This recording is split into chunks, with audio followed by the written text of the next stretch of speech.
Excel PU college ಗುರುವಾಯಿನಕೆರೆ, ಕರ್ನಾಟಕದ number 1 PU college. Admissions open now. ಎಲ್ಲರನ್ನೂ ವಿಶ್ವಾಸಕ್ಕೆ ತಗೊಳ್ಳೋಕೆ ಸಿಎಂ ಅವ್ರು ಮುಂದಾಗ್ತಿರುವಂಥದ್ದು. ಮೊನ್ನೆ ಕಲಬುರಗಿ ಹೋದಾಗೂ ಡಿನ್ನರ್ ಪಾರ್ಟಿ ಕೊಟ್ಟರು. ಕಲ್ಯಾಣ ಕರ್ನಾಟಕ ಭಾಗದ ನಿನ್ನೆ ಕಿತ್ತೂರು ಕರ್ನಾಟಕ ಭಾಗದ ಎಲ್ಲ ಶಾಸಕರು ಡಿನ್ನರ್ ಪಾರ್ಟಿ ಕೊಟ್ಟರು. ಅದ್ರ ಜವಾಬ್ದಾರಿ ನಿಮಗೆ ಕೊಟ್ಟಿದ್ರು. ಸಕ್ಸಸ್ ಆಗಿರೋದು ಏನು ಹೇಳ್ತಾರೆ? ನೋಡಿ, ಮಾನ್ಯ ಮುಖ್ಯಮಂತ್ರಿಗಳಾದಂಥ ಡಿ ಕೆ ಶಿವಕುಮಾರ್ ಸಾಹೇಬರು ಮೊದಲನೇ ಬಾರಿಗೆ ಬೆಳಗಾವಿ ವಿಭಾಗೀಯ ಒಂದು ಪ್ರಗತಿ ಪರಿಶೀಲನಾ ಸಭೆಯನ್ನು ನಿನ್ನೆ ನಮ್ಮ ಸುವರ್ಣಸೌಧದಲ್ಲಿ ನಡೆಸಿದರು. ಎಲ್ಲ ಈ ಭಾಗದ ಶಾಸಕರು, ಸಂಸದರು, MLCಗಳು ಎಲ್ಲರೂ ಕೂಡ ಮತ್ತು ಎಲ್ಲ ಹಿರಿಯ ಕಿರಿಯ ಅಧಿಕಾರಿಗಳು ಆ ಸಭೆಯಲ್ಲಿ ಭಾಗವಹಿಸಿದರು. ಈ ರಾಜ್ಯದ ರೆವಿನ್ಯೂ ಮಿನಿಸ್ಟರ್ ಇರ್ಬೋದು, MB ಪಾಟೀಲ್ ಸಾಹೇಬರು, ಖಂಡ್ರೆ ಸಾಹೇಬರು, ಪ್ರತಿಯೊಬ್ಬರು ಕೂಡ ಆ ಒಂದು ಪ್ರಗತಿ ಪರಿಶೀಲನಾ ಸಭೆಯಲ್ಲಿ ಭಾಗವಹಿಸಿದರು. ತದನಂತರ ಮೊದಲನೇ ಬಾರಿಗೆ ಬೆಳಗಾವಿಗೆ ಆಗಮಿಸಿದ್ದರಿಂದ ಸ್ಥಳೀಯ ಶಾಸಕರಿಗೆ ಒಂದು ಔತಣಕೂಟವನ್ನು ಕೂಡ ಅವರು ಆಯೋಜನೆ ಮಾಡಿದರು. ಆ ಔತಣಕೂಟಕ್ಕೆ ಏನು ವಿಶೇಷ ಅದಕ್ಕೆ ಹೆಸರಿಡುವಂಥ ಅಥವಾ ಅದಕ್ಕೆ ಕಲ್ಪನೆ ಮಾಡುವಂಥ ಏನು ವಿಷಯ ಇರಲಿಲ್ಲ. ಅದು ಸಹಜವಾದಂಥ ಔತಣಕೂಟ. ಎಲ್ಲ ಶಾಸಕರು ಬಂದು ಔತಣಕೂಟ ಸವಿದ್ರು. CM ಅವರು ಕೂಡ ಸಾಕಷ್ಟು ಖುಷಿಯಿಂದ ಎಲ್ಲ ಶಾಸಕರ ಜೊತೆ ಔತಣಕೂಟದಲ್ಲಿ ಭಾಗವಹಿಸಿದರು.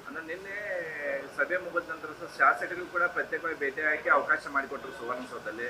ಅದಾದ ಬಳಿಕ ಔತಣಕೂಟದಲ್ಲಿ ಕೂಡ ಶಾಸಕರ ಜೊತೆಗೆ ಟೈಮ್ ಸ್ಪೆಂಡ್ ಮಾಡಿದ್ರು. ಅಂದರೆ ನಾಳೆ ಸಂಪುಟ ವಿಸ್ತರಣೆಗೆ ಪ್ರತಿ ಜಿಲ್ಲೆಯಲ್ಲಿ 3-4 ಜನ ಶಾಸಕರಿದ್ದಾರೆ, ಸಚಿವ ಆಕಾಂಕ್ಷಿಗಳಿದ್ದಾರೆ. ಹೀಗಾಗಿ ಯಾರೇ ಸಿಗಲಿ ಅಂದ್ರೆ ಅಸಮಾಧಾನ ಆಗಬಾರ್ದು, ಈಗಿಂದಲೇ ಡ್ಯಾಮೇಜ್ ಕಂಟ್ರೋಲ್ ಮಾಡೋಕ್ಕೆ ಯತ್ನ ಇದೆ. ಏನಿಲ್ಲ, ಮುಂಚೆಯಿಂದನೂ ಎಲ್ಲ, ಯಾಕಂತಂದರೆ ಕಾಂಗ್ರೆಸ್ ಪಕ್ಷದ ಅಧ್ಯಕ್ಷರಾಗಿ ಸುಮಾರು 6 ವರ್ಷ ಕಾಲ ಅವರು ಕೆಲಸ ಮಾಡಿದರು. ಈಗೇನು ನಮ್ಮ 140 ಶಾಸಕರು ಆರಿಸಿ ಬಂದಿದ್ದಾರೆ. ಈ 140 ಜನ ಶಾಸಕರು ಕೂಡ ಸಾಕಷ್ಟು ಒಳ್ಳೆಯ ಒಡನಾಟವನ್ನು ಡಿ ಕೆ ಶಿವಕುಮಾರ್ ಅವ್ರ ಜೊತೆ ಮೊದಲಿಂದನೂ ಅವ್ರ ಒಡನಾಟಿದೆ.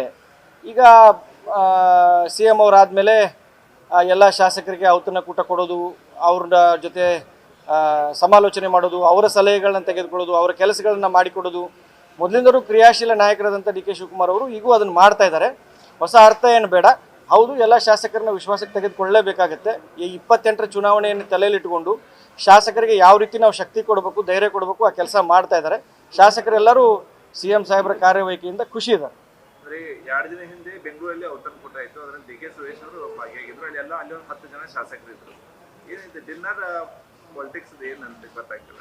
ಏನಿಲ್ಲ, ಸಹಜವಾಗಿ ಒಂದು ತಿಂಗಳು ಈಗ ಯಶಸ್ವಿಯಾಗಿ ಅವರು CM ಅವರಾಗಿ 1 ತಿಂಗಳ ಕಾಲ ಆಗಿದೆ. ಇದು ಔತಣಕೂಟಗಳು, ಇದು ಖುಷಿಯ ಔತಣಕೂಟಗಳು. ಇದಕ್ಕೇನು ಹೊಸ ಅರ್ಥ ಕಲ್ಪಿಸೋದೇನು ಅವಶ್ಯಕತೆ ಇಲ್ಲ.